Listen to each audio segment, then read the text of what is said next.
Kamu tahu kan aku Islam? Kalau gitu kenapa kau tidak coba untuk membuat aku jatuh cinta pada Islam?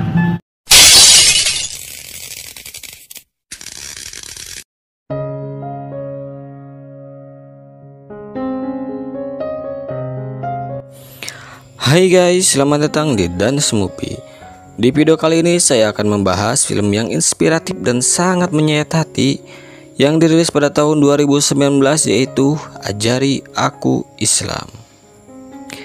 Diadaptasi dari kisah nyata sang produser, yaitu James Rianto.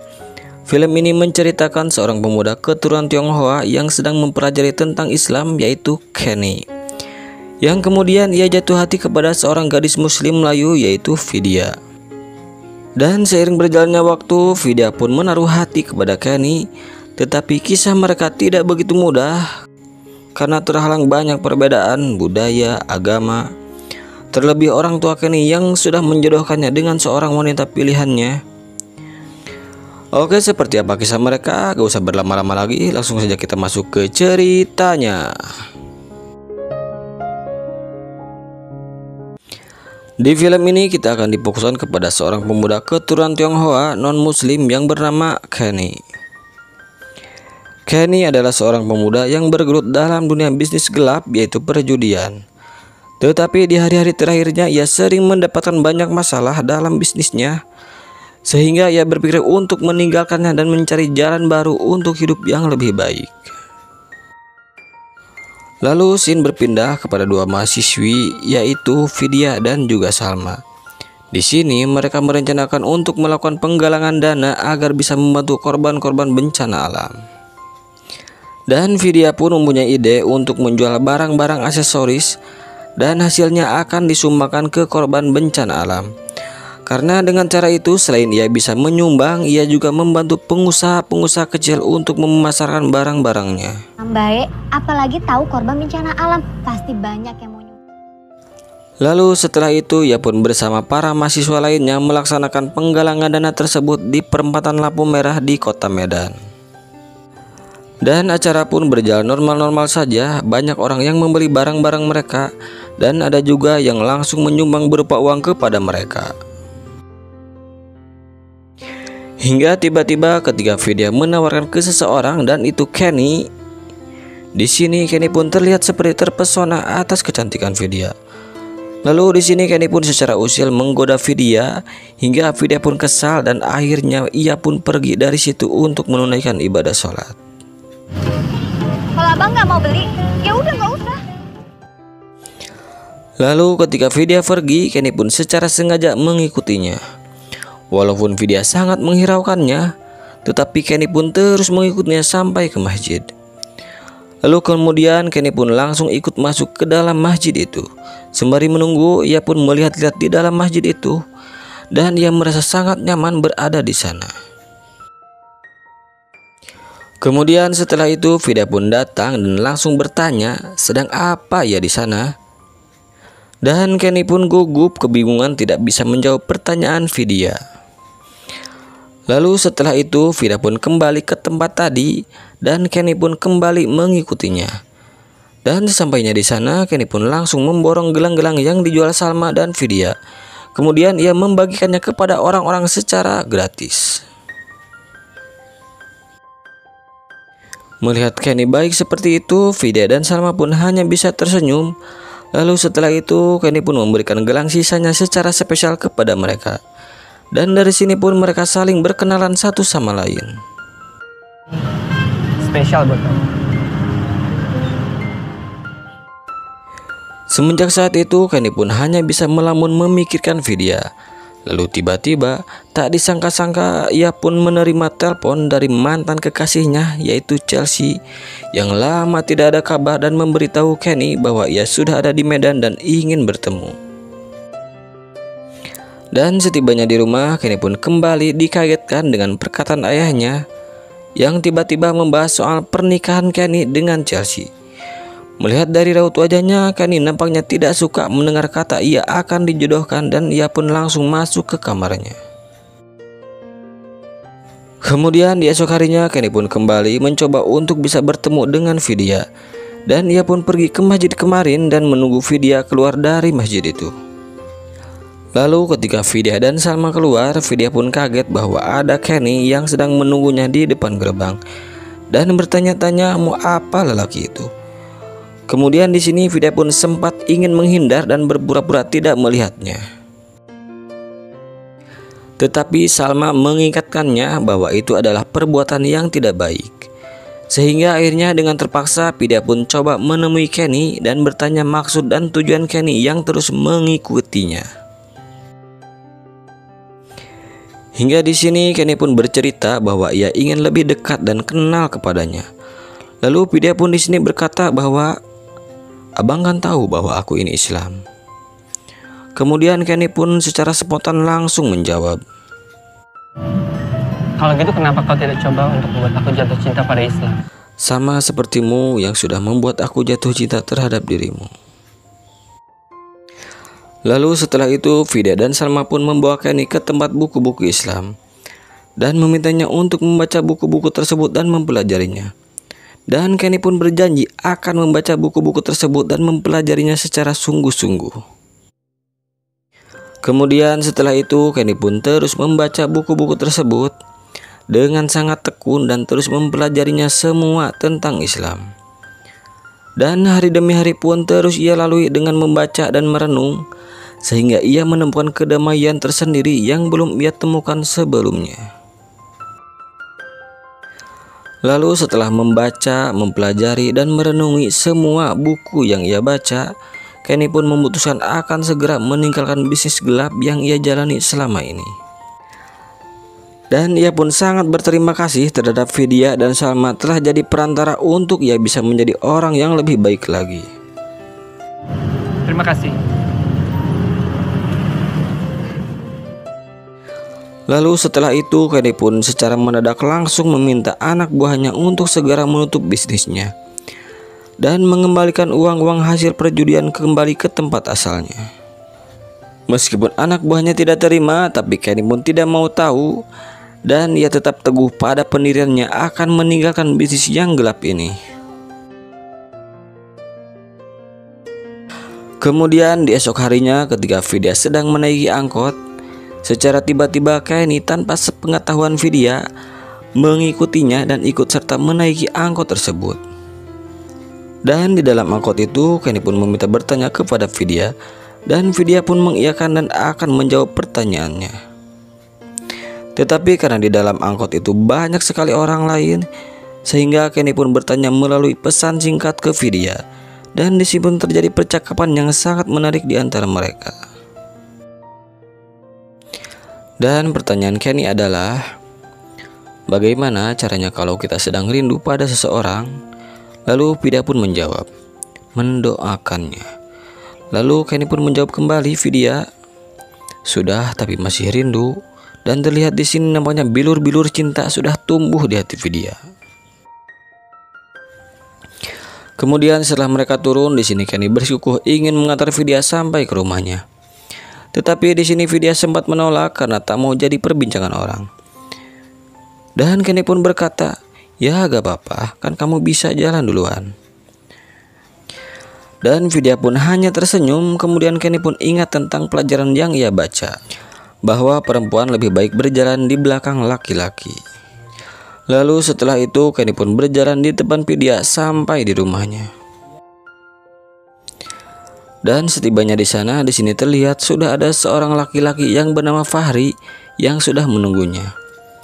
Dan Fahri ini adalah seorang laki-laki muslim yang baru lulus S2 dari Turki di bidang ilmu agama. Dan ia pun sama menaruh hati kepada Vidya. Tapi di sini terlihat dari raut wajah Vidya nampaknya ia kurang berkenan terhadap Fahri. Lalu di esok harinya Vidya dan Kenny pun kembali bertemu. Dan di sini giliran Vidya yang bertanya kepada Kenny. Dan Vidya pun berkata, kenapa Koko sampai begitu kali sama aku? Lalu kemudian Kenny pun menjawab, kalau kamu mengira aku belajar Islam aku pengen dekat dengan kamu, kamu salah. Dan Kenny pun bercerita bahwa ia belajar Islam dari sejak kecil karena ia sangat menyukai suara azan. Dan ia selalu tenang ketika mendengarkan azan dan melihat orang sholat. Tetapi hal tersebut terhalang karena keturunannya dan orang tuanya. Kemudian di saat malam tiba, ayah Vidya pun sudah mengetahui tentang seorang pria yang bernama Kenny yang tengah dekat dengannya. Dan ayah Vidya pun bertanya kepada anaknya tentang siapa itu Kenny. Lalu ia pun sedikit kaget setelah mendengar bahwa Kenny adalah non-muslim. Dan ayahnya pun membandingkannya dengan Fahri, orang yang sangat paham agama dan sangat cocok untuk jadi imam Vidya. Tetapi di sini Vidya pun secara tak sengaja terlihat mengelak, tak menaruh hati pada Fahri. Dan terlihat seperti berharap pada Kenny walaupun Kenny baru belajar tentang Islam. Dan ayahnya pun tak berkata-kata banyak lagi, ia hanya meminta Vidya agar Kenny datang padanya esok hari. Ya, Pak. Mendengar hal itu, Vidya pun terlihat tersenyum dan langsung meminta Kenny datang esok hari untuk menemui bapaknya. Dan Kenny pun dengan sangat senang menerima ajakan itu. Tetapi di hari esoknya ketika Kenny akan pergi ke tempat Vidya, tempat usahanya digerebek polisi dan ia pun tertangkap dan ditahan akibat terbukti masih aktif jadi agen judi bola. Sementara Vidya yang menunggu di rumahnya hanya bisa gelisah menunggu Kenny yang tak kunjung datang. Dan sampai malam pun tiba, Vidya terus menunggu Kenny di depan pintu sampai ayahnya pun bingung melihat putrinya seperti itu. Masuklah. Sementara Kenny yang di dalam tahanan semakin merenung ketika melihat orang sholat di saat orang lain pada tertidur. Lalu di esok harinya, Vidya yang bingung bertanya kepada sahabatnya Salma karena Kenny sudah 3 hari tidak ada kabar.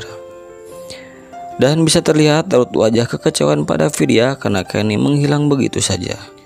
Kemudian setelah itu terlihat Kenny yang sudah bebas dan ternyata ia dibebaskan oleh ayahnya Chelsea.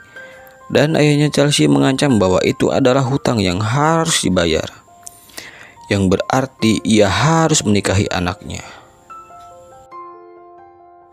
Kemudian esoknya Kenny pun langsung menemui bapaknya Vidya. Dan di sini ayahnya Vidya bertanya kepada Kenny tentang keseriusan Kenny terhadap Vidya. Karena di antara mereka banyak sekali perbedaan antara budaya dan agama.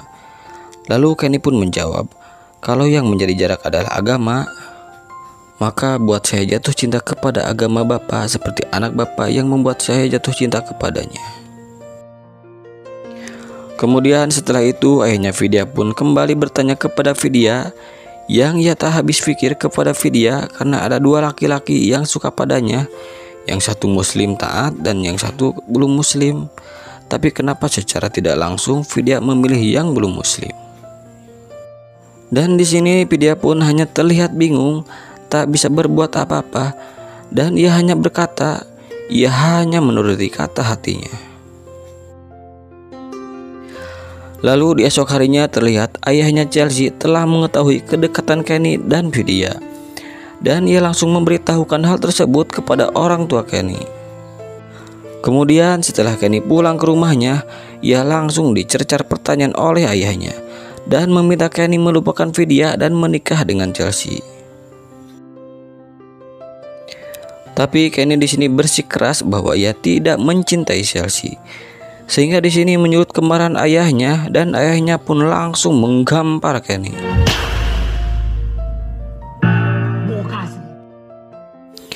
Kemudian ibunya pun mengingatkan Kenny dan berkata bahwa posisi Kenny sekarang pernah juga dialaminya dulu. Bahwa ia pernah mencintai lelaki muslim dan sempat akan menikah dengannya. Tetapi hal tersebut ibunya batalkan karena ada yang lebih penting dari sekedar cinta, yaitu keluarga. Dan ia pun meminta Kenny untuk melupakan Vidya dan menikah dengan Chelsea. Dan di sini Kenny pun hanya bisa menangis meratapi nasibnya.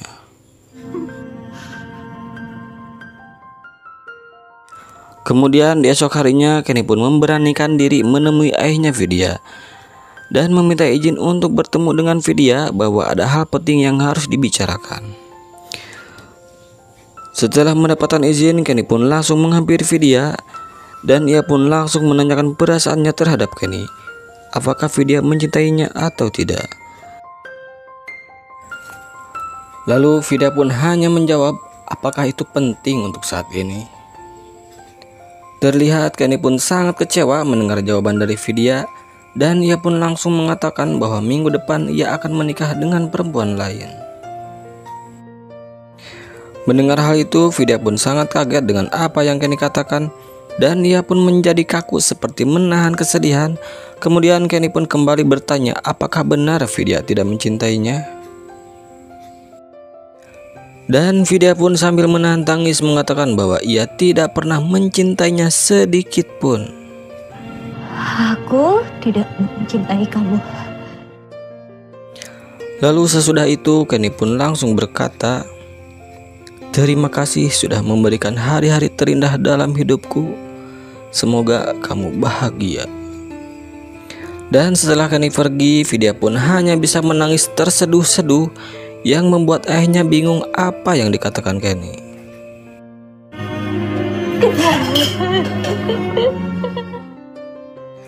Lalu tiba saatnya di hari pernikahan Kenny dan Chelsea. Terlihat Chelsea yang amat bahagia menyambut hari pernikahannya. Sementara terlihat Kenny hanya merenung dan bersedih karena sama sekali ia tidak pernah mencintainya dan sudah beberapa kali menolak perjodohan ini. Lalu tiba-tiba Kenny pun bilang kepada ayahnya bahwa ia mau membatalkan pernikahan ini. Sontak mendengar hal tersebut, ayahnya pun sangat marah kepada Kenny sampai ia pun berkata bahwa Kenny bukanlah anaknya lagi dan mengusir Kenny keluar dari rumahnya. Lu bukan anak gua lagi. Dan karena pembatalan tersebut membuat keluarga Chelsea pun marah, terutama ayahnya karena melihat anaknya sakit hati.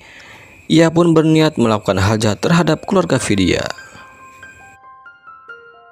Lalu di saat malam pun tiba, ketika Vidya dan ayahnya ingin beranjak pulang, di perjalanan mereka dicegat beberapa orang yang langsung menyakiti mereka.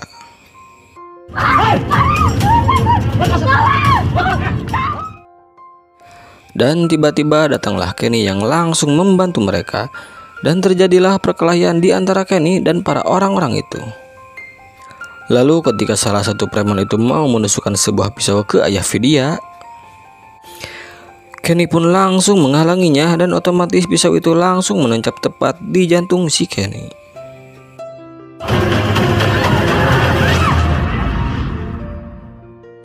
Dan dalam sekejap si Kenny pun langsung sekarat di tempat itu. Kemudian ketika sekarat, Kenny pun hanya berkata ia ingin meninggal dalam keadaan Islam. Dan ayahnya pun menuntun Kenny membaca 2 kalimat syahadat sebelum Kenny meninggal. Jadi di saat-saat terakhirnya Kenny meninggal dalam keadaan Islam. Asyhadu alla ilaha illallah.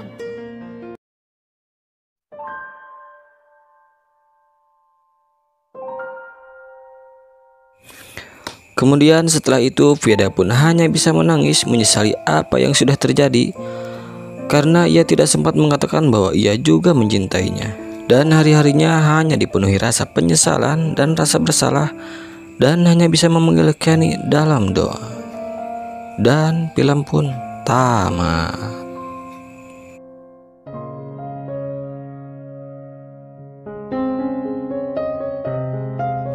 Setiap orang mempunyai jalan berbeda-beda dalam mencari jati diri dan menemukan hidayahnya. Dan setiap perjalanan butuh perjuangan dan pengorbanan agar kita bisa mencapainya.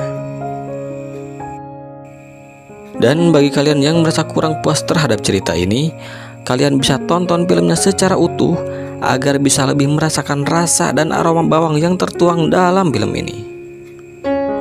Dan pesan yang bisa diambil dari film ini, jika masih ada waktu, jika masih ada kesempatan, jika masih bisa diperjuangkan, ambillah setiap kesempatan dalam hidupmu. Dan jangan sampai sisa hidupmu dipenuhi rasa penyesalan, dan penyesalan.